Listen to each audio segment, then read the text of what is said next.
Right. ఇక్కడే బాలికలకు toilets ఇక్కడ నిర్మిస్తున్నారు. మనం మొన్న అక్కడ చూడడం జరిగింది. ఏది లోపల అక్కడ టాయిలెట్స్ బాగాలేవు అని చెప్పేసి కొంచెం దాన్ని మరమ్మతులు అనుకున్నాం.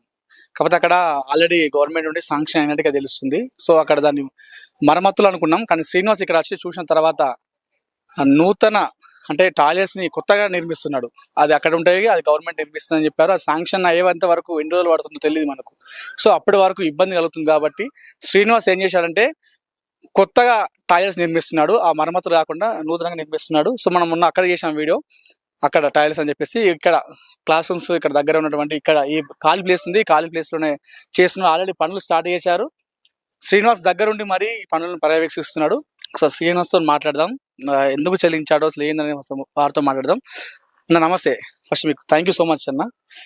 ఎందుకంటే చాలా మంది వీడియో చూశారు, కొన్ని లక్షల మంది చూశారు, చాలా మంది బాధపడ్డారు. కానీ అందులో రియాక్ట్ అయ్యి ముందుకు వచ్చింది మీరు మాత్రమే. అసలు మీది ఎక్కడ, మీరు ఎప్పుడు చూసారు వీడియో, అసలు మీకు ఏమనిపించింది చెప్పండి. నేను ఇక్కడ బొమ్మకల్లో ఉంటాను, ఆర్ఎంపీ డాక్టర్. నా పేరు మంచికట్ల శ్రీనివాస్.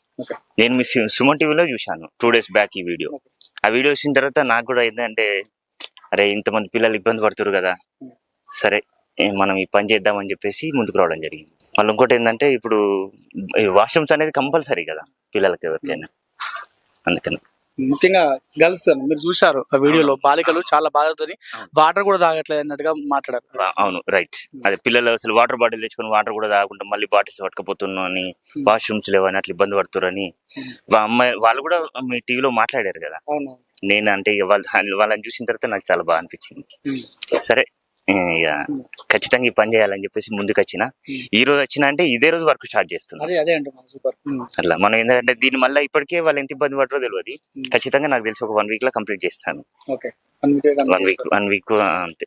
ఓకే, ఇప్పుడు వచ్చి మీరు ఇక్కడ వీరితో కార్మికులతో మాట్లాడారు కదా, ఏం చెప్పారు, ఎన్ని రూమ్స్ పడతాయి అన్నారు, ఎట్లా ఉండబోతుంది? మనకైతే ఇక్కడ ఉన్న ప్లేస్ లో మనకు 5 వాష్రూమ్లు వస్తున్నాయి, 5 టాయిలెట్స్ వస్తున్నాయి. 5 టాయిలెట్స్ నేనే కంప్లీట్ చేస్తాను. అయిపోయిన వరకు మీరు? అవునవును అవును. ఎలా అనిపిస్తుంది మరి 200 మంది బాలికలకు మీరు ఇట్లా చేస్తున్నారు, ఎలా అనిపిస్తుంది? చాలా సంతోషంగా అనిపిస్తుంది. ఎందుకంటే వాళ్ళ పిల్లలు 200 మంది 200-300 మంది అంత అంటే వాష్రూమ్ తర్వాత ఎట్లుంటది అనేది మనకు తెలుసు. మనం అంటే అనుకోవచ్చు వాళ్ళు 200 members ఎంత సంతోషంగా ఫీల్ అవుతారు. వాళ్ళు హ్యాపీగా ఉండడానికి నేను చేస్తాను.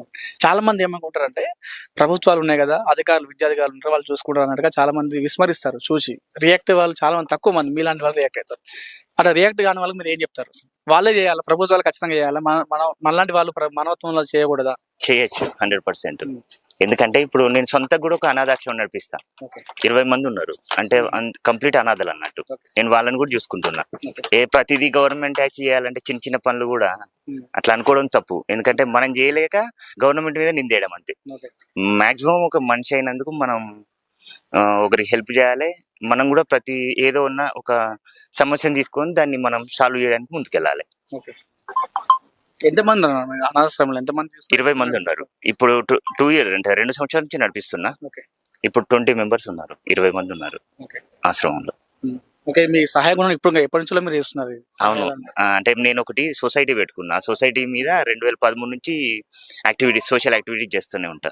సో మొత్తానికి అయితే హ్యాపీగా ఫీల్ అవుతున్నారు. చాలా మంది చూసారు వీడియో, చాలా మంది చెల్లించిపోయారు, మీరు వచ్చి సహాయం చేస్తున్నారు.